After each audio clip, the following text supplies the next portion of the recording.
Hello बच्चों, let us understand question first.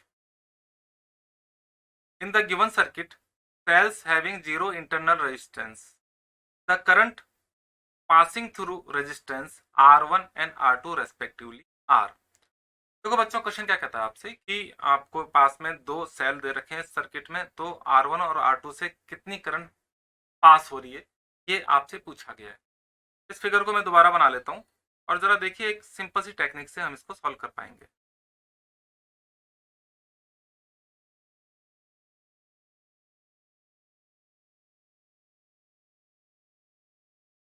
देखो, ये 10 वोल्ट है, ये लो पोटेंशियल है, हाई पोटेंशियल है, इधर हाई पोटेंशियल लो पोटेंशियल, ये भी 10 वोल्ट है, ये 20 ओम है R2 और R1 भी 20 ओम है।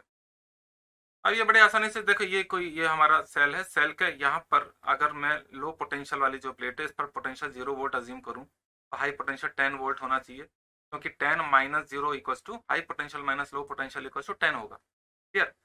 अब यहाँ से 0 वोल्ट, यहाँ से यहाँ तक कोई रेजिस्टेंस बीच में नहीं आया है, पोटेंशियल सेम रहेगा हर पॉइंट का, तो यहाँ भी कितना होगा, 0 वोल्ट। अब जरा यहाँ अगर 10 वोल्ट है तो यहाँ कितना होना चाहिए, आप खुद देखो जरा। अगर मैं ये लो पोटेंशियल 0 वोल्ट कहूँ तो high potential 10 minus low potential 0 upon कितना मिला आपको, 10, हाई माइनस लो। ठीक है, तो ये 0 और यहाँ तो यहाँ भी कितना, 0 वोल्ट। करंट कैलकुलेट करने के लिए अब मान लीजिए अच्छा, करंट रेजिस्टेंस में high potential to low potential flow करती है, मान लीजिए इधर से I1 फ्लो करती है। I1 हो जाएगी हाई पोटेंशियल आपका 10 minus low potential 0 upon 20, current होगी 1/2, दैट इज 0.5 एम्पियर। दूसरे केस में तो I2 अगर इसमें फ्लो करती है, I2 देखो high potential minus low potential 0 ही हो गया है, तो क्या लिखना, तो high potential minus low potential, वैसे भी सेम पोटेंशियल अगर होता है आजू बाजू तो उस रेजिस्टेंस में करंट फ्लो नहीं करती है। तो बच्चों जरा देखें, इसके ऑप्शन चेक करें।